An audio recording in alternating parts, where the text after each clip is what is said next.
সুনানে তিরমিজি আর মুস্তাদরাকে হাকিম, মুসনাদে আহমদ ইবনে হাম্বলের হাদিস। আল্লাহ যখন পৃথিবী বানালেন, এই পৃথিবীটা ঘোরার পাশাপাশি কাঁপাকাঁপি শুরু করে দিল। এই পৃথিবীর কাঁপাকাঁপি বন্ধ করার জন্য রব্বুল আলামিন পৃথিবীর মধ্যে পাহাড় গেড়ে দিলে। 7টা tectonic plate, 7 tectonic plates creates the mountain range on earth. 7টা টেকটনিক প্লেট আল্লাহ দিলেন। পৃথিবী সৃষ্টি করার পরে পৃথিবী কাঁপে। আল্লাহ পাথর দিয়ে পেরেক মারলেন, পৃথিবী আর কাঁপে না। সুবহানাল্লাহ কোন ফেরেশতারা দেখে তো হওয়া। ফেরেশতারা বলে, আল্লাহ পাহাড়ের এত শক্তি, পাহাড় গেড়ে দিলেন পৃথিবীতে, আর পৃথিবী কাঁপে না। হাল মিন খালকিকা আশাদ্দু মিনাল জিবাল। আল্লাহ আপনার সৃষ্টির মধ্যে পাহাড়ের চেয়ে শক্তিশালী কি কিছু আছে? আল্লাহ বললেন, নাআম, আছে। আল হাদিদ, লোহা। লোহা পাহাড়ের চেয়ে শক্তিশালী, কারণ লোহা পাহাড়ে মারলে পাহাড় ভেঙে যায়, ঠিক কিনা? ফেরেশতারা আরো অবাক, লোহা এত শক্তিশালী? হাল মিন খালকিকা আশাদ্দু মিনাল হাদিদ। আল্লাহ, তাহলে লোহার চেয়ে শক্তিশালী মনে কিছু নাই, আছে? আল্লাহ বললেন, নাআম, আছে। আন্নার, আগুন, কারণ আগুনের মধ্যে লোহা ফেলে দিলে লোহা গলে যায়, ঠিক কিনা? ফেরেশতারা তো আরো অবাক। ফেরেশতারা বলে, তাই নাকি? আগুন এত শক্তিশালী, তো হাল মিন খালকিকা আশাদ্দু মিনান নার। আল্লাহ, আপনার সৃষ্টিতে আগুনের চেয়ে শক্তিশালী কিছু আছে? আল্লাহ বলে, আছে। আলমা, পানি, কারণ আগুনের মধ্যে পানি ঢাললে আগুন পাওয়া যায়। ফেরেশতারা তো এবার আরো অবাক, পানি এত শক্তিশালী, ওই পানি গড় গড় গড় গড় করে আমরা খাই, এত শক্তিশালী আল্লাহ। হাল মিন খালকিকা আশাদ্দু মিনাল মা, আপনার সৃষ্টিকুলের মধ্যে পানির চাইতে শক্তিশালী কি কিছু আছে? আল্লাহ বলে, আছে। সেটা আবার কি? আল্লাহ বলে, আর-রিহ, বাতাস। বাতাস যখন সাগরের পানির মধ্যে উচ্ছ্বাস মারে, তখন এটা জলোচ্ছ্বাস হয়ে যায়, ঠিক কিনা? বাতাসের ধাক্কায় পানি জলোচ্ছ্বাস হয়ে এক জায়গা থেকে আরেক জায়গায় যায়। আল্লাহ বললেন, পানির চাইতেও শক্তিশালী সৃষ্টি আমার আছে, ওইটার নাম বাতাস। ফেরেশতারা অবাক হয়ে আবার জিজ্ঞেস করে, আল্লাহ, আপনার সৃষ্টিকুলের মধ্যে বাতাসের চাইতেও শক্তিশালী কিছু আছে কিনা বলেন। আল্লাহ বললেন, আছে। বাতাসের চাইতেও শক্তিশালী হলো আমার আশরাফুল মাখলুকাত মানুষ। ওই মানুষ, যে মানুষ গোপনে দান করে। আল্লাহ কাসিরুন ইনদাল্লাহ বাইনাকা আনতা ওয়া বাইনাল্লাহ। আল্লাকা সাদাকাতুন তাখফা লা ইয়ালামুহা ইল্লাল্লাহ। আল্লাকা সিররুন ইনদাল্লাহ বাইনাকা আনতা ওয়া বাইনাল্লাহ। আল্লাকা সাদাকাতুন তাখফা লা ইয়ালামুহা ইল্লাল্লাহ। পড়তে হবে আল্লাহু আকবার। গোপন দান যিনি করে তিনি সবচাইতে শক্তিশালী, ঠিক কিনা? এজন্য মাতুয়াইলের ভাইয়েরা, গোপন দান করতে রাজি আছেন নাকি? অমুক ভাই বিশিষ্ট সমাজ সেবক 2 লক্ষ টাকা, বলেন মারহাবা, এইভাবে দান করবেন। মারহাবা করলেও আসি, না করলেও আসি, ঠিক কিনা? মারহাবা যদি বলে দেন, সমস্যা নাই। মারহাবা না বললেও দিবেন। তাহলে খুশি কে? বেশি খুশি হয় যখন লুকায় লুকায় দেন, নাম না জানায় দেন। ওই দান আল্লাহ এমন ভাবে কবুল করে, ওই দানের কারণে 7 শ্রেণীর ব্যক্তিকে আল্লাহ আরশের নিচে ছায়া দিবে। যেদিন কোনো ছায়া পাওয়া যাবে না, ওই দিন ওই ব্যক্তিকে আল্লাহ টেনে আরশের ছায়ার নিচে বসিয়ে দিবে। তাহলে কোরআন পাহাড়ের কথা যা বলেছে, বিজ্ঞানে ওই কথা আছে না নাই? এরপর কোরআন বলেছে, আলাম তারা আন্নাল্লাহা ইউসজি সাহাবান সুম্মা ইউআল্লিফু বাইনাহু সুম্মা ইয়াজআলুহু রুকামান ফাতারাল ওয়াদকা ইয়াখরুজু মিন খিলালিহি। আল্লাহ সাগরের পানিগুলোরে তারায় মেঘ বানায়, আকাশে নেয়, বৃষ্টি নাজিল করে। এটাকে বলে সায়েন্স, এটার নাম দিয়েছে ওয়াটার সাইকেল বা হাইড্রোলজিক্যাল সাইকেল। এটাই আল্লাহ কোরআনে এইভাবে বলেছে, আলাম তারা আন্নাল্লাহা ইউসজি সাহাবা। তোমরা কি দেখো না, সূর্যের তাপে বাষ্প হয়ে, গ্যাস হয়ে পানিগুলো উপরে ওঠে। যারা বিমান দিয়ে ফ্লাই করেন, তারা বিমানের জানলার পাশে সিট পেলে দেখেন নাই কিভাবে মেঘমালাগুলো বিমানের সাথে খেলা করে? এগুলো তৈরি করছে কে? তার মানে কোরআন যা বললো বিজ্ঞান তাই বলে। সানশাইন, সূর্যের প্রখর তাপে পানিগুলো বাষ্প হয়ে উপরে যায়, ঘনীভূত হয়, কন্ডেনসেশন, কন্ডেন্সড হয়, ঘনীভূত হয়, মেঘমালা হয়। ওই মেঘ থেকে ঝিরি ঝিরি ঝিরি ঝিরি বৃষ্টি নাজিল করে কে? আমাদের ফসল খেতে গরু যদি খাইতে আসে, আমরা তারাই না? আল্লাহ কয়, তুই তোর ফসল ক্ষেত বাঁচানোর জন্য গরু তারাস, আমি তো আকাশে মেঘ তারাই। তোর এখান থেকে যে ফসল আসে, এখানে ফসল উৎপাদনের জন্য পরিশ্রম তুই একা করস নাই, আমারও পরিশ্রম আছে।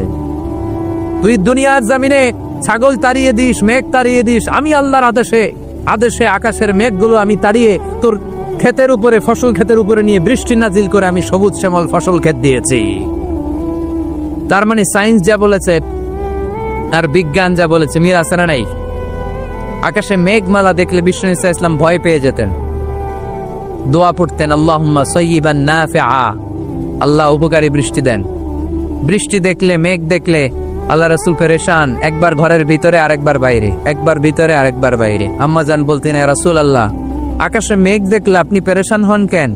আল্লাহ রাসূল কেঁদে কেঁদে বলতেন, আয়েশা, আমি জানি না এই বৃষ্টি আর তুফান থেকে মদিনায় সজীব শ্যামল ঘাস লতা পাতা জন্মাবে, নাকি এর মধ্য থেকে বজ্রপাত এসে আমাদের পাপের কারণে আল্লাহ মদিনাটারে জ্বালিয়ে দিবেই, আমি জানি না। আমরাও যে আকাশে মেঘমালা দেখি, আমরা কি জানি এটা কি রহমতের মেঘ না আযাবের মেঘ? জানি আমরা। তারপরও বৃষ্টি আসলে আমাদের গান আছে না নাই? বৃষ্টি আসলে দেখবেন গান লাগায় দেয়, বৃষ্টি পরে টাপুর টুপুর, ওই কয় পায়ে দিয়ে সোনার নুপুর, সব মুখস্থ। এগুলো করা যাবে না। বৃষ্টি দেখলে দোয়া পড়তে হবে, আল্লাহুম্মা সাইয়্যিবান নাফিআ, আল্লাহুম্মা আসকিনা গাইসান মুগীসান মারিআন মারিআন নাফিআন গায়রা দার আজিলান গায়রা আজিল। আল্লাহ, এই মেঘমালা থেকে এমন বৃষ্টি দাও যে বৃষ্টি আমাদের জন্য কল্যাণকর, যে বৃষ্টিতে ঘাস লতা পাতা জন্মায়, যে বৃষ্টিতে আমাদের গবাদি পশুর জন্য রিজিক থাকে। কল্যাণকর বৃষ্টি দাও আল্লাহ, ক্ষতিকর বৃষ্টি দিও না, তাড়াতাড়ি দাও, দেরি করো না। চিল্লায় পড়ে না আমিন। তাহলে কানগুলো খরগোশের কানের মতো খাড়া করে শোনেন। আল্লাহর হাবিব বললেন, মুস্তাদরাকে হাকিমের হাদিস, সিনতান লা তুরাদ্দান, দুই দোয়া আল্লাহ কখনো ফিরিয়ে দেন না। কয় দোয়া? এক হচ্ছে ইনদান নিদা, আজানের পরে যে দোয়াটা করা হয়, আজান আর একামতের মাঝখানে দোয়া, আজানের সময় দোয়া, এই দোয়া আল্লাহ ফিরিয়ে দেয়, একটা গেল। দুই নাম্বার হচ্ছে তাহতাল মাতর, বৃষ্টির নিচে দাঁড়িয়ে দোয়া করলে ওই দোয়া কবুল করে কে? আর আমরা বৃষ্টির নিচে দাঁড়িয়ে আঁকা বাঁকা মেঠো পথে কোন রূপসী হেঁটে যায়, আছে না নাই? বৃষ্টি আসলে আমরা ভাবুক হয়ে যাই, দরজা জানলা বন্ধ করে দিয়ে অনেকে গান বাজনা ছেড়ে দেয়, হিন্দি গান লাগায় দেয়। এই 16 ডিসেম্বরেও দেখলাম কিছু কপাল পোড়া বাংলাদেশের তো বোধক গানের পরে হিন্দি গান লাগাই দিস। কত বড় ডাকায়, কোথায় কি করতে হবে ওইটাও জানেন। তো এই জন্য বৃষ্টি নাজির হলে আমরা যেন আল্লাহর কাছে দোয়া করি।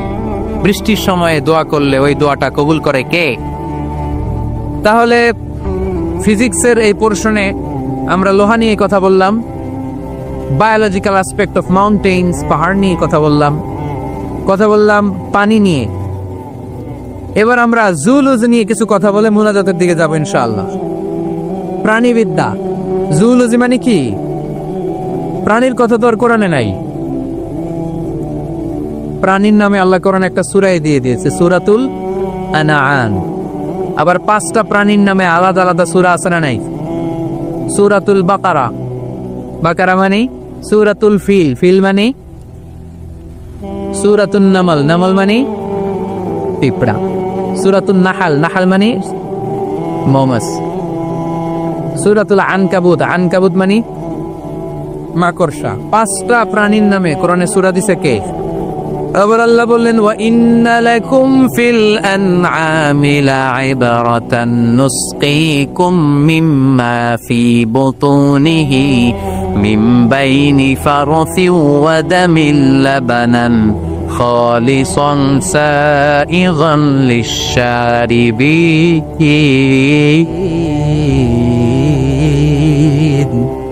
পেটের ভেতর থেকে আমি তোমাদের জন্য একটা লিকুইড পদার্থ বের করি, মিম্বাইনি ফারসি ওয়া দামিল লাবানা, এই লিকুইড পানিটা গোবর আর রক্তের মাঝখান দিয়ে আমি বের করি, কিন্তু এই পানিটার মধ্যে গোবরও মিশে না, রক্তও মিশে না।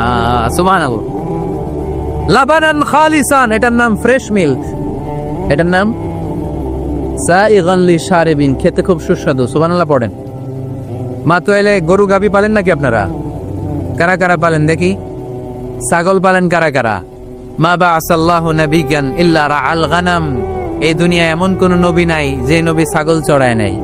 ছাগল চড়ানো নবীর সুন্নাত। সুবহানাল্লাহ কইলেন না? তাহলে মেকানিজমটা দেখেন, what a brilliant mechanism of discharge in milk from animals body. আল্লাহ বললেন মিমবাইনি ফারসিউ ওয়া দামিল লাবানা। ফার্স মানে গোবর, ফার্স মানে দাম মানে রক্ত, দাম মানে, তাহলে গরুর পেটের এক লাইনে থাকে গোবর, এক লাইনে, আরেক লাইনে রক্ত। গোবরও নাপাক, রক্ত, গোবর খাওয়াও হারাম, রক্ত খাওয়াও। দুই হারামের মাঝখান থেকে, দুই পচা জিনিসের মাঝখান থেকে, দুই বিদঘুটে জিনিসের মাঝখান থেকে দুধ আমাদের জন্য বের করে দেয় কে? মেকানিজমটা দেখছেন? মিমবাইনি ফারসি ওয়া জামিল লাবানা, একদিকে গোবর একদিকে রক্ত, মাঝখান দিয়ে স্বচ্ছ দুধ, সুবহানাল্লাহ পড়ে। এই দুধ এমন একটা খাবার, এটা খেয়ে হজম করতে পারলে আজীবন বেঁচে যাবে। নিউট্রিশনের যে ইনগ্রেডিয়েন্টস আছে 6টা, পুষ্টি উপাদান 6টাই আছে দুধের। এজন্য আল্লাহ রাসূল সাল্লাল্লাহু আলাইহি ওয়াসাল্লাম দুধ বড্ড পছন্দ করতেন, আর বলতেন আলাইকুম বিআলবানিল বাকার, তোমরা গরুর দুধ খেও, ফাইন্নাহা তুরাম্মু মিনাল আশজার, কেননা গরুর দুধ এটা ঘাস লতা পাতার নির্যাস। গরু কি খায়? ফাস্ট ফুড খায় না? গরু বার্গার খায় না? ফ্রেঞ্চ ফ্রাইজ খায় না? টিক্কা খায় না? চিকেন কাবাব? গরু কি খায়? এই ঘাস খাবেন, মানে শাকসবজি খাবেন। গরু ঘাস খায়, এজন্য গরুর পেট থেকে দুধ বের করে দেয় কে? আলাইকুম বিআলবানিল বাকার, তোমরা গরুর দুধ খেও। কত বড় ডাক্তার ছিলেন বিশ্বনবী মুহাম্মদ সাল্লাল্লাহু, এমন বিশ্বস্ত নবী, যেটা খাইতে বলছে ওইটা খাইলেই ডাইরেক্ট অ্যাকশন। কালিজিরা খেতে বলতেন, মধু খেতে বলতেন, লাউ খেতেন। লাউ খেলে পেট যত ঠান্ডা থাকে, পৃথিবীর কোনো খাবার এত ঠান্ডা হয় না পেট, ঠিক কিনা? এজন্য বিশ্বনবী বলতেন আলাইকুম বিআলবানিল বাকার, গরুর দুধ খাবা, ফাইন্নাহা তুরাম্মু মিনাল আশজার, কেননা ঘাস পাতা খেয়ে গরুর ভেতরে আল্লাহ ঘাস পাতার মাধ্যমে দুধ বানায়। আবার বিশ্বনবী বললেন মেরাজের রাতে জিব্রাইল 3টা মগ এনে আমার হাতে দিয়েছিল, এক মগের মধ্যে ছিল পানি, আরেক মগের মধ্যে ছিল মদ, আরেকটা মগের মধ্যে ছিল দুধ। 3টা দিয়ে আমার টেস্টিং শুরু করে দিছে, টেস্টিং করতেছে। বিশ্বনবী ধরেন তো কোনটা ধরবেন? বিশ্বনবী দুধেরটা ধরলেন, কোন সুবহানাল্লাহ। সাইয়েদনা জিব্রাইল বললেন আফাস্তাল ফিতরা, নবী আপনি যেমন ধরছেন তেমন, আপনি যেমন, আপনার স্বভাব যেমন নিয়েছেন তেমন। এজন্য দুধ খাবেন, বাচ্চাদেরকে দুধ খাওয়াবেন। অনেক মায়েরা বাচ্চাদেরকে বুকের দুধ খাওয়াতে চায় না, ডানু খাওয়ায়, ল্যাকটোজেন খাওয়ায়, সিরেলাক খাওয়ায় না। আমার মায়েরা, আমার সম্মানিত বোনেরা, বাচ্চাদেরকে দুধ খাওয়াবেন। ওয়াল ওয়ালিদাতু ইরদি'না আওলাদাহুন্না হাওলাইন, 2 বছর খাওয়াবেন, কামিলাইন, পরিপূর্ণ, লিমান আরাদা ইয়াতিম্মার রাদাআ, কারণ মায়ের বুকের দুধের প্রথম যে দিক থেকে যে দুধটা বের হয় এটাকে বলে শাল দুধ। এই শাল দুধের মধ্যে অনেক ন্যাচারাল ভ্যাকসিন আছে। ডাক্তাররা বলেছে বাচ্চাদের ব্রেইন, হাড্ডি শক্ত হওয়া, মেমোরি শার্প হওয়া, উদ্যম আর উজ্জীবিত হওয়ার জন্য, সজীব আচরণের হওয়ার জন্য মায়ের বুকের দুধটা খুবই জরুরি। এটা অবশ্যই খাওয়াবেন। আর এই মায়ের বুকের দুধের ভেতরে আল্লাহ বাচ্চার জন্য প্রথম টিকাটা ফ্রি দিয়ে দিছে।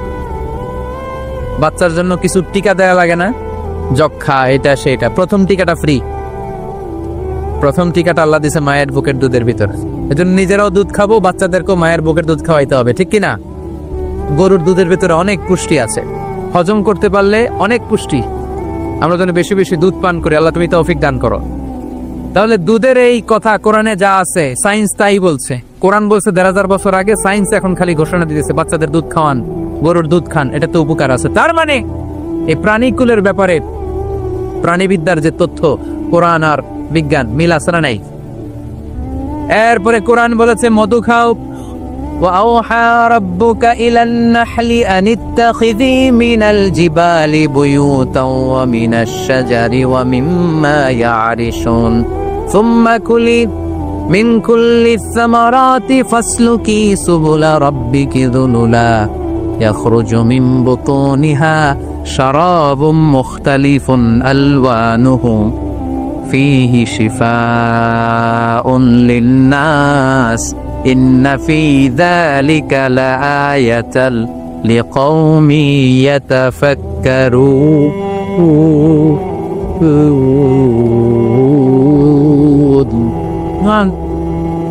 لقوم يتفكرون চিন্তাশীলদের জন্য এই মধুর মধ্যে আল্লাহ চিন্তা রেখে দিয়েছেন। আওহা রাব্বুকা ইলান নাহল, আল্লাহ মধুরে মেসেজ পাঠাইছে। আমরা মোবাইলে কি পাঠাই? এই মেসেজ আমার মোবাইলে আসে, আমার বন্ধু আমারে পাঠাইলে আরেক জায়গায় যায়, শুধু আমিই জানবো। মৌমাছির আল্লাহ যেটা পাঠাইছে এটা মৌমাছি বুঝতে পেরেছে। আনিত্তাখিদি, আল্লাহ অর্ডার করার সময় নারী মৌমাছিকে বলেছে, এটা মুয়ান্নাসের সিগা। আপনারা যারা আরবি জানেন, আলেম ওলামা ইকরাম যারা এসেছেন তারা জানেন ইত্তাখিজ এটা মুযাক্কার, পুরুষের জন্য। ইত্তাখিদি মুয়ান্নাস, নারীদের জন্য। আল্লাহ মৌমাছিকে যখন বলেছেন মৌচাকের বাসা বাঁধো, তখন আল্লাহ পুরুষ মৌমাছিরে বলে নাই, বলছে নারী মৌমাছিকে। কোন মৌমাছিকে?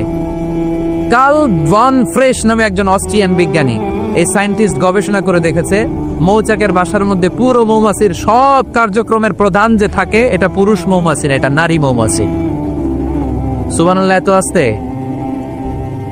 অস্ট্রিয়ান এই সায়েন্টিস্ট একটা বই লিখেছে, দ্য ডান্সিং বিজ, কিভাবে ফাসলুকি সুবুলা রব্বিকি জুলুলা। এইখানে মৌচাক আর মধু আনতে যায় 5 মাইল দূরে, এরপরে আবার এই রাস্তাটা চিনে মৌমাছি যা আসে ওরে রাস্তা চিনায় দেয় কে? আল্লাহ সিক্রেট মেসেজ দিয়ে বললেন ইত্তাখিদি, ঘর বানাও। আওহা রাব্বুকা ইলান নাহলি আন ইত্তাখিদি বাইতা, উপরে ঘর বানাও, মিনাল জিবালি বুয়ুতা, পাহাড়ে বানাও, গাছের মগ ডালে বানাও, যাতে পোলাপানরা ঢিল মারতে না পারে। কাছাকাছি নিচু জায়গায় মৌচাকের বাসা হইলে পোলাপানরা কি করে? মধ্যে খাওয়ার জন্য ঢিল মারে না? আল্লাহ দেখেন কিভাবে সিক্রেট মেসেজ দিল যে নিচে তুমি তোমার মৌচাকটা করো না, উপরে বানাও। আর আমার দেখা পথ অনুযায়ী তুমি মধু নিয়ে আসো। এটাকে বলে ফ্লাওয়ার নেক্টার, পুষ্পরস। মধু এত ভালো কেন? এর কারণ মৌমাছি যখন পুষ্পরস বা ফ্লাওয়ার নেক্টার সে নিয়ে আসে, সে ফলের রস আনে, সে ফুলের রস আনে, সে বনাজি গাছ থেকে আনে, ঔষধি গাছ থেকে আনে, হার্বাল ট্রি থেকে আনে। এজন্য মধুর চেয়ে ঔষধি গুণ সম্পন্ন কোন ন্যাচারাল লিকুইড পানীয় পৃথিবীতে আবিষ্কার হয় না। চিল্লা এখন সুবহানাল্লাহ। ফাসলুকি সুবুলা রব্বিকি যুলুলা, এগোতে থাকো। তারপরে মধুগুলোকে নিয়ে বাসার মধ্যে রাখো। এই আয়াত থেকে প্রমাণ হয় পুষ্পরস সংগ্রহ করে মধু এটাকে খেয়ে ফেলে, এমন না মুখ দিয়ে এনে মৌচাকে রেখে দেয়, না, এটা খেয়ে ফেলে। খেয়ে পেটের ভেতরে একটা চেম্বার আছে, আলাদা একটা চেম্বার, ওইখানে এনজাইম দিয়ে এটাকে সমৃদ্ধ করে। তারপর একটা টিউব আছে এটার পেছনে, টিউব দিয়ে মৌচাকের ভেতরে মধুকে পৌঁছে দেয় আমাদের জন্য। কোন সুবহানাল্লাহ। এই অস্ট্রিয়ান সায়েন্টিস্ট উনি গবেষণা কইরা অপারেশন করে মৌমাছি কেটে দেখতে পেল মৌমাছির পেটের ভিতরে একটা পাকস্থলী না আমাদের মতো, ওর পেটের ভিতরে আল্লাহ 2টা পাকস্থলী দিয়েছে। একটা তার নিজের খাবারের পাকস্থলী, আর একটা আমাদের জন্য যে মধু এনে এটাকে এনজাইম লিকুইড দিয়ে সমৃদ্ধ করবে, ওইটার জন্য আরেকটা পাকস্থলী। চিল্লায় পড়তে হবে আল্লাহু আকবার। এজন্য মধু খেতে রাজি আছেন তো? বিষ্ণু ইসলাম ফ্রেশ মধু খেতেন, দুর্গন্ধযুক্ত মধু বিষ্ণু সাল্লাল্লাহু আলাইহি সাল্লাম কখনো খেতেন না। আর বিষ্ণু ইসলাম বলতেন আলাইকুম বিশিফাইন, তোমরা 2টা শিফা নাও। কোরআনে এই মেসেজটা খেয়াল রাখবে, কোরআনে কালামুল্লাহ মাজিদে 2টা বিষয়ের ক্ষেত্রে আল্লাহ শিফা শব্দ যোগ করেছেন। এক হচ্ছে স্বয়ং কোরআনের ক্ষেত্রে আল্লাহ বলেছেন এটাতে আছে শিফা, আর মধুর ক্ষেত্রে বলেছেন মধুতে দিয়েছি আমি শিফা। এজন্য বেশি বেশি মধু খাওয়ার দরকার আছে না নাই? কত ধরনের মধু যে পৃথিবীতে পাওয়া যায়, ব্ল্যাক হানি, হোয়াইট হানি, ক্রিমড হানি, অর্গানিক হানি, এগুলো খুঁজে খুঁজে খাবেন। আজকে মধু খাইছেন কে কে? দেখে হাত তোলেন। মাশাআল্লাহ, আমিও খেয়ে আসছি আপনাদের সাথে। প্রতিদিন মধু খাইতে হবে শীতকালে। আজকে শীত পড়ছে না অনেক? মধু খেয়ে যদি আপনি কাজ শুরু করে দেন, শীত বাবাজি আপনার কাছে আসতে পারবে। বিষ্ণু ইসলাম মধু খেতে আমাদেরকে উৎসাহিত করেছেন। তার মানে এমন বিশ্বস্ত নবী আমার, যেটা খেতে বলেছেন এটা খেলে আমাদেরকে সুস্বাস্থ্য দান করবে কে? প্রাণীবিদ্যায় আমরা কোরআন থেকে যে তথ্য পেয়েছি, এই তথ্যের সাথে বিজ্ঞানের তথ্যের মিল আছে না নাই? কোনো অমিল আছে? কিন্তু বিজ্ঞান যদি কোনো অমিল খুঁজে পাওয়া যায়, বিজ্ঞানী বাবাজিদের কি করতে হবে? কি করতে হবে? They have to wait unless they get their final discoveries, the latest and modern invention. তাদের নতুন ইনভেনশন যতক্ষণ না আসে বসে থাকতে হবে, কারণ তোমাদের কথা ফাইনাল না। বিজ্ঞানের সবচেয়ে বড় থিওরি যে বিজ্ঞানের কোনো থিওরি ফাইনাল না। আর কোরআনের সবচেয়ে বড় থিওরি, কোরআন যাই বলেছে তাই। আবার এই কোরআনে রহমত আছে না নাই? কোরআনের তাফসীর যখন হয়, কোরআনের আলোচনা যখন হয়, কালামুল্লাহ মাজিদ থেকে তেলাওয়াত যখন হয়, বিশ্বাসীরা যদি চুপ করে সে তেলাওয়াত, সে তাফসীর শুনে, তাহলে রহমতের বারিধারা আকাশ থেকে নাজিল করে কে? রব্বুল আলামিন বলেন, ওয়া ইযা কুরিআল কুরআনু ফাসতামিউ লাহু ওয়া আনসিতু লাআল্লাকুম তুরহামুন। যখন তোমাদের সামনে কোরআনের তেলাওয়াত করা হয়, কোরআন থেকে বর্ণনা দেওয়া হয়, কোরআনের তাফসীর করা হয়, কান দুটো খরগোশের কানের মতে খাড়া করে মনোযোগ দিয়ে ওই আলোচনা শোনো আর একেবারে চুপচাপ থাকো, তাহলে তোমাদের উপর রহমত নাজিল করবে কে? তাহলে কোরআন আমাদের জন্য সুসংবাদ আমরা পেলাম। আবার কোরআন আমাদের জন্য রহমত, mercy, blessings and the bounties from our Lord, এটাও পেলাম। এরপরে আল্লাহ বললেন হুদা, কোরআন আমাদেরকে হেদায়েত দেয়। কি দেয়? কোরআনে সব কিছু আছে। কোরআনে ইতিহাসের কথা আছে, তাই বলে কি এটা ইতিহাসের বই? কোরআনে সমাজ বিজ্ঞানের কথা আছে, তাই বলে এটা সমাজ বিজ্ঞানের বই? কোরআনে নবীদের অনেক মজার মজার গল্প আছে, তাই বলে এটা কি গল্পের বই? কোরআনে বিজ্ঞানেরও কথা আছে, তাই বলে কি এটা বিজ্ঞানের বই? না, এটা হেদায়েতের বই। এটা গাইড দেয় যারা মুত্তাকি তাদেরকে। কোরআনের শুরুতেই আল্লাহ তাআলা এই বিষয়টা আমাদের কাছে ক্রিস্টাল ক্লিয়ার করেছেন, স্পষ্ট করে বলেছেন, যালিকাল কিতাব লা রাইবা ফি হুদাল লিল মুত্তাকিন। This is the book, the most authentic and original and reliable book ever in the world. There is no doubt in it and a guidance to those who are muttaqin. এটা এমন বই যে বইয়ে কোনো ভুল নাই। এই বইয়ে কোনো ভুল আছে? আওয়াজ করে বলেন, কোরআনে কোনো ভুল আছে? কোনো সন্দেহ আছে? সংশয় আছে? হেদায়েতের কিতাব করে মুত্তাকিদের জন্য এটাকে পাঠালো কে? এজন্য রাব্বুল আলামিন বলেন, যালিকাল কিতাবু লা রাইবা ফীহি হুদাল লিল মুত্তাকিন। This is the book, there is no doubt in it. এটা এমন বই যেটাতে সন্দেহ নাই। এটা মুত্তাকিনদের জন্য পথ প্রদর্শনকারী। তাহলে এই কথাটা, এই মেসেজটা আজকে আমাদেরকে মুখস্থ করে নিয়ে যেতে হবে যে কোরআন হেদায়েতের কিতাব। এটা কিসের কিতাব? পথ দেখায়, সত্যের পথ, কল্যাণের পথ, জান্নাতের পথ। ইয়াহদি লিল্লাতি হিয়া আকওয়াম, যে পথটা খুব সুদৃঢ়, খুব মজবুত। কোরআনের এই পথে ডানে বায়ে কোনো মোড় নাই, কোনো ইউটার্ন নাই, কোনো চৌমুহনী নাই, স্ট্রেট ফরওয়ার্ড। এই রাস্তায় যদি দুনিয়ায় আমরা চলতে শুরু করি, এই রাস্তা শেষ হয়ে যাবে জান্নাতুল ফেরদাউসের ভেতরে। আওয়াজ করে পড়ি সুবহানাল্লাহ। এজন্য এই কোরআন থেকে আমাদেরকে হেদায়েত নিতে হবে। এই কোরআন থেকে আমাদেরকে গাইডেন্স নিতে হবে।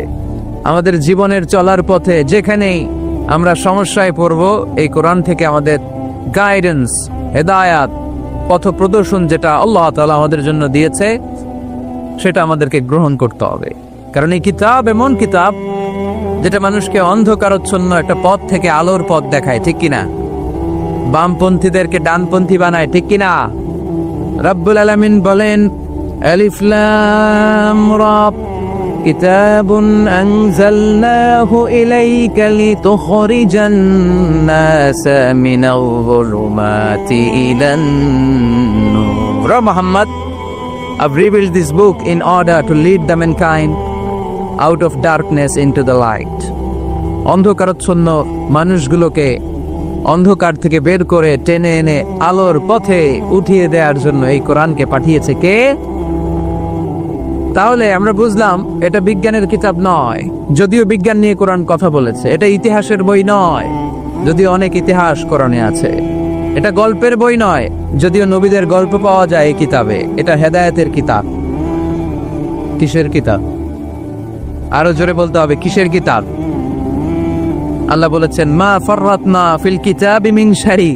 এই কিতাবে তোমাদের প্রয়োজনীয়, জরুরি এমন কোনো কিছু আমি বাকি রেখে দেই নাই। ওয়া নাযালনা আলাইকাল কিতাবা তিবয়ানান লিকুল্লি শাই। মানব প্রয়োজনীয় সব কিছু এই কিতাবের মধ্যে দিয়ে দিয়েছে কে? রান্নাঘর থেকে বঙ্গভবন কিভাবে চালাতে হয় আছে না নাই? ঘরে বসে বসে কাঁথা সেলাই থেকে শুরু করে মহাকাশের সূক্ষ্মাতি সূক্ষ্ম কাজ কেমন করে পরিচালনা করতে হয় আছে না নাই? রাজনৈতিক অঙ্গনকে কেমন করে সেটেল করতে হয়, লিড দিতে হয়, সেটাও আল্লাহর কোরআনে আছে না নাই? কিভাবে বিয়ে শাদী করতে হবে আছে না নাই? সমাজে কি করে শান্তি প্রতিষ্ঠা করতে হয় আছে না নাই? তিবিয়ানান লিকুল্লি শাই, সব জিনিসের সুস্পষ্ট ব্যাখ্যা, যা বলার আল্লাহ সব বলে দিয়েছে। কোরআন কি শুরু করেছে আল্লাহ বিসমিল্লাহির রহমানির রহিম দিয়ে, মানে বা দিয়ে। কি দিয়ে?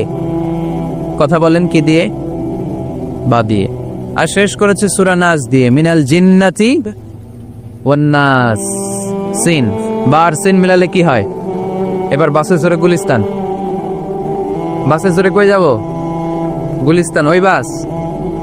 ওই বাস নাকি? না, ওই বাস না। এই বাস মানে যথেষ্ট, এনাফ। যা বলা হয়েছে 30 পারা এনাফ।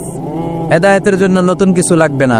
ব্ল্যাক হোলের সামনে আসে, বাচ্চার মুখে হাওয়াই মিঠাই দিলে যেমনি হাওয়াই মিঠাই মুহূর্তেই নাই, ওই তারাও মুহূর্তেই নাই। সুবহানাল্লাহ। মাতো এলে হাওয়াই মিঠাই পাওয়া যায়? পাওয়া যায়? কই পাওয়া যায়? হ্যাঁ, আগে যখন আমরা ছোট ছিলাম আমরা এগুলো খাইতাম তো। কটকটি, কটকটি আছে এখন? ঘরের ওই যে পুরান জোতা টোতা, প্লাস্টিকের বোতল, এগুলো দিয়ে আমরা কটকটি খাইতাম। আর খাইতাম এই হাওয়াই মিঠাই, খুব মজা লাগতো। এগুলো এরকম গোল করে সাজায় রাখতো, জিব্বায় লাগাইলেই নাই। খাইছেন আপনারা? এই ব্ল্যাক হোল হচ্ছে এমন যে ব্ল্যাক হোলের রেঞ্জের মধ্যে কোনো তারা ঘুরতে ঘুরতে ঘুরতে যদি চলে আসে, হাওয়াই মিঠাই মুখে লাগাইলে যেমনি নাই, ওই তারাও নাই। তার মানে কোরআন বলেছে মাওয়াকিআন নুজুম, সায়েন্স বলেছে ব্ল্যাক হোল। দুটার মধ্যে মিল আছে না নাই? তাহলে কসমোলজি নিয়ে কথা এখানেই শেষ করি। সৃষ্টি তত্ত্বে আমরা যা পেলাম, বিস্ফোরণে সৃষ্টি হয়েছে। কোরআন বলেছে ফাতাকনাহুমা, সায়েন্স বলেছে বিগ ব্যাং থিওরি। কোরআন বলেছে মোসেউন, যেটা অ্যাক্সেলারেট হচ্ছে, সায়েন্স এটার নাম দিয়েছে সুপারনোভা কসমোলজি প্রজেক্ট। কোরআন নাম দিয়েছে মাওয়াকিআন নুজুম, সায়েন্স বলেছে ব্ল্যাক হোল। প্রতিটা জায়গায় কোরআনের সাথে সায়েন্সের মিল আছে না নেই? এবার আমরা শুনবো এমব্রয়োলজি নিয়ে, ভ্রূণতত্ত্ব। কি তত্ত্ব? ভ্রূণতত্ত্ব। আমরা আমাদের মায়ের পেটের ভেতরে এখন যত বড় আছি তত বড়ই ছিলাম, তাই না? একেবারে ছোট ছোট্ট ছোট্ট ছোট্ট। বাবার শুক্রাণু, মায়ের ডিম্বাণু, দুইটা মিলিয়ে মায়ের পেটের ভেতরে আমার অস্তিত্ব দান করলেন কে? কিছুই ছিলাম না আমি। সায়েন্স 1977-এ হাম এন্ড লিয়েনহুক নামে দুইজন সায়েন্টিস্ট অনুবীক্ষণ যন্ত্র দিয়ে ওরা খুঁজে পেয়েছে যে শুক্রাণুর ভেতরে, স্পার্মের ভেতরে প্রাণের অস্তিত্ব আছে। কিন্তু 1500 বছর আগে এর ভেতরে যে প্রাণ আছে সেটার ঘোষণা কোরআনে দিয়ে দিয়েছে কে? না। ওভাম এন্ড স্পার্ম দুইটা মিলে হয় জাইগোট। তারপর জাইগোট থেকে হয় এমব্রয়ো, ভ্রূণ। আমি, আপনি, আমরা সবাই ছিলাম ছোট্ট একটা ভ্রূণ, ব্যাঙ্গাচির মতো। বর্ষাকালে মাতু আইলে খালে বিলে ব্যাঙ্গের পোনা পাওয়া যায় না? দেখতে মাছের বাচ্চার মতো, তাই না? ছোট বাচ্চারা মনে করে মাছের পোনা, বাড়িতে ধইরা নিয়ে আস, মারাকে মা পোনা লয়ে আইছে, মায় দেখা দেখ কোনি আছে না নাই? আসলে কি এটা মাছ? এটা কি ব্যাঙ্গের পোনা? তো আমরা, আমি, আপনি, প্রত্যেকে আমরা ব্যাঙ্গের পোনার মতো ছিলাম, রক্তচোষা জোকের মতো ছিলাম, মায়ের জরায়ুর দেয়ালের মধ্যে লেগেছিলাম। তারপরে আল্লাহ তাআলা আমাদেরকে বড় করতে আরম্ভ করলেন। স্পার্ম ড্রপ থেকে আমরা হলাম ব্লাড ক্লট, রক্তপিণ্ড। সেখান থেকে আমরা হলাম মুদগা, নুতফা, আলাকা, মুদগা, 3 স্টেজ। প্রতি 40 দিন পর পর আমার সাইজ বাড়তে লাগলো। সায়েন্স এটা স্বীকার করেছে যে প্রত্যেক 40 দিন পর বাচ্চার একটা নোটিসেবল ডেভেলপমেন্ট ঘটে। আল্লাহ রাসূল সাল্লাল্লাহু আলাইহি ওয়াসাল্লাম বলেছেন ইন্না খালকাকুম ইউজমাউ ফি বাতনি উম্মিহি 40 ইয়াওমা। প্রতি 40 দিন পর তোমার মায়ের পেটের ভেতরে তোমার সাইজ একটু বড় করা হয়। চিল্লায় পড়ি আল্লাহু আকবার। তারপরে তুমি নুতফা থাকো, নুতফা থেকে তুমি আলাকা হও, আলাকা থেকে মুদগা, স্টেপ বাই স্টেপ রক্তপিণ্ড। তারপরে আমি হয়ে যাই গোশতপিণ্ড। ওই গোশতের ভেতরে আল্লাহ তাআলা আমার স্কেলিটন দেয়, কঙ্কাল। তারপরে কঙ্কালের চারদিক দিয়ে গোশত দিয়ে আমাকে আল্লাহ প্রস্তুত করে। সর্বশেষ এই চামড়ার লেভেল দিয়ে মায়ের পেটে আমাকে ডেকোরেটিং করে কে? ওয়ালাকাদ খালাকনাল ইনসানা মিন সুলালাতিন মিন তিন সুম্মা জাআলনাহু নুতফাতান ফি ক্বারারিম মাকিন। ثم خلقنا النطفة علقة فخلقنا العلقة مضغة فخلقنا المضغة عظاما فكسونا العظام لحما ثم أنشأناه خلقا آخر فتبارك الله أحسن الخالقين পড়েন আল্লাহু আকবার। আল্লাহ বলেন ছোট্ট নাপাক বীর্য থেকে তোমারে তৈরি করলাম, তুমি ছিলা পানির ফোঁটা, সেখান থেকে বাড়ালাম জমাট বদ্ধ রক্তপিণ্ড, সেখান থেকে গোশতপিণ্ড, ওই গোশতের ভেতরে তোমার কঙ্কাল আমি জুড়ে দিলাম, কঙ্কালের উপরে গোশত দিয়ে প্যাকেট পড়ালাম, সর্বশেষে চামড়া দিয়ে ডেকোরেশন করে দিলাম। ছোট্ট ছিলাম আমরা, একেবারে ছোট্ট, অনেক ছোট্ট। আস্তে আস্তে আমার হাত গজালো, আমার পা গজালো, আমার হেয়ারিং সিস্টেম চালু হলো, আমার রেসপিরেটরি সিস্টেম চালু হলো, আমার ডাইজেস্টিভ সিস্টেম চালু হলো, আমার স্টোমাক হলো, আমার ব্লাড সার্কুলেশন শুরু হলো, আমার হার্টের দুইটা পার্টিশন হলো। আল্লাহ রূহের ফুৎকার দিলেন, আমি মানুষ হয়ে দুনিয়ায় আসলাম। কোন সুবহানাল্লাহ। দুইটা পার্টিশন করে দিলেন। আর এই পাম্প মেশিন আমার মায়ের পেটের ভেতরে চালু করে দিলেন কে? এক মুহূর্তের জন্য যদি এই পাম্প মেশিনটা বন্ধ হয়ে যায়, মুহূর্তে আমার ঠুস বানায় দিবে কে? আরে মানুষ রঙিন ফানুষ, দম ফুরাইলে তবু তো ভাই কারোরই নাই একটুখানি। আরে মানুষ রঙিন ফানুষ, রঙিন ফানুষ, আরে মানুষ। আল্লাহু আকবার। দুইটা জিনিস আল্লাহ দেয়, রুহু দেয় আর ফেরেশতা দেয়। কি দেয়? রুহু দেয় আর ফেরেশতা দেয়। মানুষ যখন মরে যায় দুইটাই চলে যায়, রুহুটাও চলে যায়, ফেরেশতাও চলে যায়, ঠিক কিনা? আমাদের কাঁধে ফেরেশতা আছে না নাই? দুই কান্দে ছিল যে তোমারে দুইজনা পাহারা, তোমারে একলা থুইয়া পালাইছে তাহারা, তোমার আটকুঠুরি নয় দরজা বন্ধ এবার হলো রে, হলো মুখে আল্লাহ রসুল সবে বলো, ও মুখে আল্লাহ রসুল সবে বলো, দুয়ারে আইসাছে পালকি নায়রি গাও তো হলো রে, তোলো মুখে আল্লাহ রসুল সবে বলো। ঠিক কিনা? রুহুর ফুৎকার যখন মায়ের পেটে দিলেন, হার্টবিট চালু হয়ে গেল, অলিন্দ নিলয়। বাংলায় কি বলে? ইংরেজিতে সিস্টলিক এন্ড ডায়াস্টলিক। ধপ ধপ ধপ করে আমার এই হার্টের পার্টিশন থেকে ধপ ধপ করে আমি যে পৃথিবীতে এসেছি এটা জানান দিল কে? এই প্রক্রিয়ায় আল্লাহ আমারে বানালেন। এই যে এতগুলো মাস মায়ের পেটের ভেতরে ছিলাম, পৃথিবীর কেউ আমারে খাবার দিতে পারছে, চিকিৎসা করতে পারছে? যে কবিরাজ আমারে খাবার দিলেন, অক্সিজেন দিলেন, ওই কবিরাজের নাম কি? আল্লাহ। 7 মাস আল্লাহ বললেন ফি যুলুমাতিন সালাস, 3টা প্যাকেটের ভিতরে তুমি ছিলা। কোরআন বলে কয়টা প্যাকেট? জোরে বলেন, সবাই বলেন কয়টা? কোরআনের ভাষ্য মতে 3টা প্যাকেট। মডার্ন সায়েন্সও তাই বলেছে, 3টা প্যাকেট।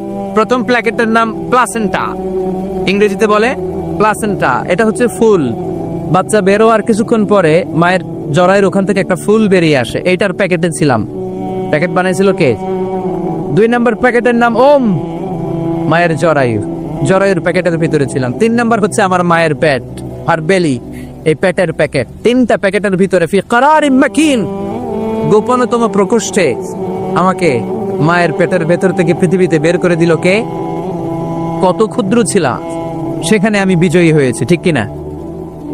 এই যে লাম, তারা প্রমাণ করেছে যে অণুবীক্ষণ যন্ত্র দিয়ে তারা দেখেছে 1 ফোঁটা বীর্যের ভেতরে 20 কোটি শুক্রাণু যদি না থাকে, তাহলে ওই ফোঁটা শুক্রাণু থেকে মায়ের গর্ভে কোনো সন্তান জন্ম লাভ করে না।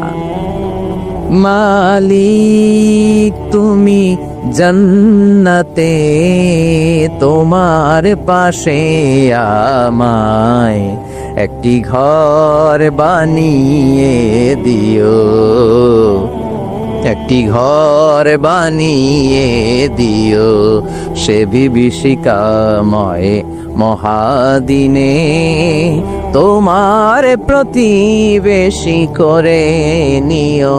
মালিক তুমি জান্নাতে, তোমার পাশে আমায় একটি ঘর বানিয়ে দিও, একটি ঘর বানিয়ে দিও। পড়েন আমিন। আর জোরে আমিন। তাহলে ঘুষের সাথে আমাদের কোনো সম্পর্ক? কিন্তু বাংলাদেশে ঘুষ আছে না নাই? ব্রাহ্মণবাড়িয়াতে মনে হয় নাই, কসবাতে নাই, আড়াইবাড়ির এই এলাকাতে নাই। আহা, সরকারি অফিসগুলোতে গেলে সরকারি অফিসাররাই শুধু ঘুষ খায় না, সরকারি অফিসের চেয়ার টেবিল গুলাও খায়। কথা কন। এই ঘুষ বন্ধের জন্য, দুর্নীতি বন্ধের জন্য গঠন করা হলো দুর্নীতি দমন কমিশন। ওইটার ভিতরে দুর্নীতি আছে না নাই? যাবেন কই? সর্ষে দিয়ে ভূত তাড়ায়, সর্ষের ভিতরেই ঢুকছে ভূত। মানুষ পাগল হলে বাঁধে রশি দিয়ে, রশি পাগল হলে বাঁধবেন কি দিয়ে? কথা বলেন। এজন্য এই ঘুষের বিরুদ্ধে, দুর্নীতির বিরুদ্ধে আমাদেরকে জিহাদে নামতে হবে। যারাই কোরআনের, ইসলামের পক্ষে, মানবতার পক্ষে, এরা হলো মুজাহিদ। খেয়াল রাখবেন, জিহাদকে এখন অনেকে এক্সট্রিমিজম, সন্ত্রাসবাদ আর জঙ্গিবাদের সাথে না বুঝে গুলিয়ে ফেলে। জিহাদ এক জিনিস, জঙ্গিবাদ আরেক জিনিস। যারা ইসলামের পক্ষে এরা হচ্ছে মুজাহিদ, আর যারা ইসলামের বিপক্ষে এরা এক একটা জঙ্গি। চিল্লায় বলেন ঠিক কিনা? এই আড়াইবাড়ির ময়দানে যারা এসেছে ইসলামের পক্ষে, আপনারা প্রত্যেকে এক একটা মুজাহিদ। আর যারা সাহাবাকে বড় বড় ভাষণ দেয়, ওগুলো জঙ্গি। চিল্লায় বলেন ঠিক কিনা? লক্ষাধিক নবী, প্রত্যেকটা নবী এক একজন মুজাহিদ। সাইয়েদনা মুসা আলাইহিস সালাম মুজাহিদ, তার মানে সবচেয়ে বড় জঙ্গিটা হচ্ছে ফেরাউন। সাইয়েদনা ইব্রাহিম আলাইহিস সালাম মুজাহিদ, তার মানে সবচেয়ে বড় জঙ্গির নাম হচ্ছে নমরুদ। আমার পেয়ারা নবী, বিশ্ব নবী ছিলেন মুজাহিদ, তার মানে আবু জাহেল হচ্ছে জঙ্গি। জোরে বলেন ঠিক কিনা? এদেশে যারা ইসলামের পক্ষে কথা বলে এরা মুজাহিদ, আর ইসলামরে যারা গালি দেয়, কোরআনের আওয়াজকে যারা বন্ধ করে দিতে চায়, এরাই সন্ত্রাসবাদের ধারক এবং বাহক। জোরে বলেন ঠিক কিনা? এই যে কিছুদিন আগে কোটা বিরোধী আন্দোলন হয়েছে না, এটার পক্ষে যারা ছিল এগুলা ছিল এক একটা মুজাহিদ। এটার বিরোধিতা যারা করছে এগুলা জঙ্গি। নিরাপদ সড়কের জন্য যেই ছেলেগুলো, দামাল ছেলেগুলো রাস্তায় নেমেছে, এক একটা মুজাহিদ। আর এই নিরাপদ সড়কের বিরুদ্ধাচরণ যারা করেছে এক একটা জঙ্গি। চিল্লায় বলো ঠিক কিনা? জঙ্গিবাদের বিপক্ষে আমরা, শান্তির পক্ষে আমরা, ইসলামের পক্ষে আমরা, মানবতার পক্ষে। বিশ্বনবী যখন কোনো যুদ্ধে যেতেন, বিশ্বনবী তার chief of the military, chief of the ব্যাটালিয়নকে বলতেন, খবরদার, যে এলাকায় অ্যাটাক করবা ওই এলাকার কোনো বৃদ্ধ বৃদ্ধার গায়ে হাত তোলা যাবে না। ওই বিধর্মীদের যে ধর্মগুরু আছে, পোপ, সন্ন্যাসী, সাধু বাবা, খ্রিস্টিয়ান ফাদার, এদের গায়ে হাত তোলা যাবে না। কোন নারীর গায়ে হাত তোলা যাবে না।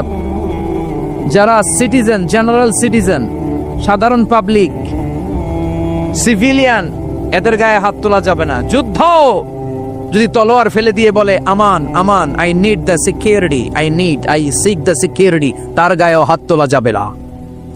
এটা হচ্ছে ইসলাম। ইসলাম হচ্ছে শান্তির ধর্ম। এজন্য আমরা চাই আমার দেশে শান্তি আসুক। আমরা দুর্নীতি চাই না, আমরা ঘুষ চাই না। চিল্লায় এখন ঠিক কিনা? ইসলাম হচ্ছে এমন ধর্ম যেটা শান্তি বিলায়। ইসলাম হচ্ছে এমন ধর্ম যেটা মানবতার কথা বলে। আর না বুঝে, না জেনে এক শ্রেণীর লোক এই ইসলামের বিরোধিতা করে। ওরা চায় ইসলামকে মাটির নিচে গেড়ে ফেলতে, কিন্তু ওরা জানে না যে ইসলাম হচ্ছে চারা বীজের মতো। চারা বীজ মাটিতে গেড়ে দিলে কি হয়? কথা কন। আরো গাছ হয়ে উপরের দিকে ওঠে। চিল্লায় বলেন ঠিক কিনা? এজন্য ইসলামের আওয়াজকে থামিয়ে দেওয়া যাবে। আমার নানা ভাই বললেন যে 2070 সালে আমেরিকার বুকে হোয়াইট হাউসের উপরে যে পতাকাটা ঝুলবে আর পতপত করে উড়বে, তার মধ্যে শোভা পাবে লা ইলাহা ইল্লাল্লাহ মুহাম্মাদুর রাসূলুল্লাহ। চিল্লায় এখন ঠিক কিনা? বিশ্বব্যাপী মুসলমানদের আজ গণজাগরণ। ইউরোপ, আমেরিকাতে মসজিদের সংখ্যা বাড়তে শুরু করেছে।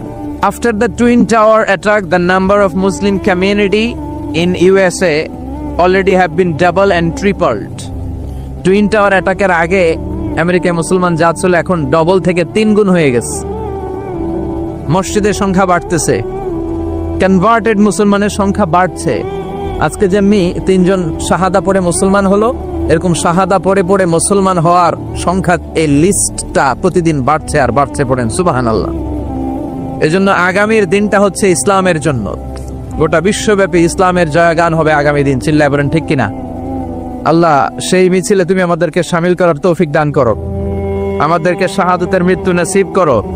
আমাকে শহীদ করে সেই মিছিলে শামিল করে নিও, যে মিছিলের নেতা মীর হামজা ওবায়ে খাব্বা আল্লাহর কাছে ছিল অতি প্রিয়, শামিল করে নিও আমাকে শহীদ করে সেই মিছিলে শামিল করে নিও। পড়েন আমিন। শাহাদাতের তামান্না যার অন্তরে থাকে না সে মুমিন হতে পারে? সে হচ্ছে মুনাফিক। বিশ্বনবী বলেন শাহাদাতের তামান্না, বাসনা, ইচ্ছা নিয়ে কেউ যদি বিছানায় শুয়ে ডায়রিয়াতেও মারা যায়, কিয়ামতের দিন শহীদদের তারে তারে দাঁড় করায় দিবে কে? আল্লাহ তুমি আমাদের শাহাদাতের মৃত্যু নসিব করো। আল্লাহুম্মা রযুকনা শাহাদাতান ফি সাবিলিক ওয়াল মাউতা ফি বালাদি রাসূলিক। চিল্লায় পড়েন আমিন। পীরে কামেল আবু সাঈদ আসগার আহমদ আল কাদিরি রহমতুল্লাহি আলাইহির 81তম মাহফিলে ইসালে সওয়াব আড়াইবাড়ি দরবার শরীফ, কসবা, ব্রাহ্মণবাড়িয়া। আজকের এই মহতি প্রোগ্রামের সভাপতি অধ্যক্ষ মোহাম্মদ গোলাম সরোয়ার সাঈদী পীর সাহেব, আড়াইবাড়ি দরবার। মুহতারামি ওয়া মুকাররমি, আমার মাথার তাজ, আমার প্রিয় নানা ভাই, আল্লাহ তুমি ওনার হায়াত দারাজ করো। কোরআনের কথা, ইসলামের কথা যে দারাজ কণ্ঠে তিনি দরবার সহ গোটা বিশ্বে ছড়িয়ে দিচ্ছে, আল্লাহ তুমি উত্তর উত্তর সফলতা দাও, আরো বেশি বেশি তৌফিক দাও। আওয়াজ করে পড়ি আমিন। আসুন আমরা আল্লাহর নামের বরত্বের ঘোষণার জন্য 3টা তাকবীর পড়ি। তাকবীর পড়ে আমরা মহাবিশ্বের মহাবিশ্বয় মহাগ্রন্থ আল কোরআনুল কারীম থেকে কিছু কথা শুনি। অনেক রাত আপনারা বসে আছেন, এটাই প্রমাণ করে এখানে অনেকগুলো আল্লাহর ওলির মিলন মেলা বসেছে। আজকের এই মাহফিলটাকে, আমাদের বলা এবং শোনাকে আল্লাহ তুমি আমাদের নাজাতের ওয়াসিলা বানাও। আরো জোরে পড়ি আমিন। আসুন আমরা 3টা তাকবীর দেই আল্লাহর নামের। তাকবীর দিয়ে আমরা সরাসরি তাফসীরের দিকে যাব। ভাগাভাগি করে দেব। বিবাহিতরা আগে দিব, অবিবাহিতরা পরে দিব, তারপরে সবাই দিব ইনশাআল্লাহ। পড়ে বিবাহিত কারা কারা আসছেন দেখান তো আমারে। নাওয়ান নাওয়ান, মাশাআল্লাহ। এবার অবিবাহিতরা হাত তোলো। এই ফোলাপাইন কি দুষ্ট জানেন, আগে থেকেই প্ল্যান নিয়ে আসে যে চল আজকে অবিবাহিতরা আমরা তাকবীর দিয়ে জিতায় যাব। এই যুবকদের মধ্যে আছে প্রাণ ঢালা উচ্ছ্বাস। তোমাদের রক্ত গরম, এই গরম রক্তকে ইসলামের জন্য কাজে লাগাতে হবে। স্যামুয়েল হ্যান্টিংটন একটা বই লিখেছে, দ্য ক্লাসেস অফ সিভিলাইজেশন। পৃথিবীতে সবগুলো সভ্যতার দ্বন্দ্বের পরে সব সভ্যতার মৃত্যু ঘটবে, সবশেষে যেই সভ্যতা দাঁড়িয়ে থাকবে তার নাম হবে ইসলাম। তোমরা চাইলে বাতাসের গতিকে পাল্টে দিতে পারো, সাগরের স্রোতকে পাল্টে দিতে পারো। তোমাদের মধ্যে আছে প্রাণ ঢালা উচ্ছ্বাস, অনেক জীবনী শক্তি। এজন্য গোটা বিশ্বে যত বিপ্লবের নেতৃত্ব যারা দিয়েছে তারা ছিল যুবক, ঠিক কিনা? এই যুবকদেরকে আল্লাহ তুমি কবুল করো। প্রথমে যারা বিবাহিত আছেন তারা তাকবীর পড়েন। শুরুতে জাফরি সাহেব বললেন যে নারায়ে তাকবীর তো অনেক আগের স্লোগান, লিল্লাহি তাকবীর পড়ে। কারণ লিল্লাহি তাকবীর, এই লিল্লাহ শব্দটা কোরআনে আছে না নাই? লিল্লাহি মা ফিস সামাওয়াতি ওয়া মা ফিল আরদ, ইন্না সলাতি ওয়া নুসুকি ওয়া মাহইয়ায়া ওয়া মামাতি, তারপরে লিল্লাহি তাকবীর। তো প্রথমে বিবাহিতরা তাকবীর পড়বেন, এরপরে অবিবাহিতরা, এরপরে সবাই মিলে। শুরুতে বিবাহিতরা পড়েন। আজকে দেখব আমার নানা ভাইয়ের এই দরবার শরীফের ভেতরে বিবাহিতদের পারফরমেন্স কেমন হয়। প্রথমে পারফরমেন্স হবে বিবাহিতদের। বিবাহিতরা রেডি? আচ্ছা, প্রথমে আপনারা তাকবীর পড়েন, লিল্লাহি তাকবীর। এই কোরআনে কোনো ভুল আছে? সন্দেহ আছে? কোনো সংশয় আছে? এই কোরআন দিয়ে বাংলাদেশের সব বিধানগুলো চালু হোক, চাই কি চাই না? আমার এই কোরআনের আইন দিয়ে আমাদের ক্যান্টনমেন্টের সবগুলো ভবন চলুক, চাই কি চাই না? আমাদের গণভবন, বঙ্গভবন কোরআন দিয়ে চলুক, চাই কি চাই না? সংসদ ভবনের প্রতিটি আইন কোরআনের আলোকে পাশ হোক, চাই কি চাই না? আমরা চাই ইসলামকে বিজয়ী শক্তি হিসেবে দেখতে। আল্লাহ এই স্বপ্ন যেন এদেশে পূরণ হয়। আবারও পড়ি আমিন। আমি আমার খুতবার শুরুতে সূরাতুল ইখলাস তেলাওয়াত করেছি, শুনেছেন না আপনারা সবাই? এই সূরাটা আমাদের সবারই মুখস্থ, ঠিক কিনা? ভাবলাম অনেক রাত লম্বা চূড়া কথা না ধরে ছোটখাটো কোনো কথা ধরি যেটার ভেতরে বরকত থাকবে বেশি, অল্প সময়ে সারা যাবে। খুঁজে পেলাম সূরাতুল ইখলাস, যেটা আমাদের মধ্যে খুব অভাব। এই ইখলাসের বড্ড অভাব, ঠিক কিনা?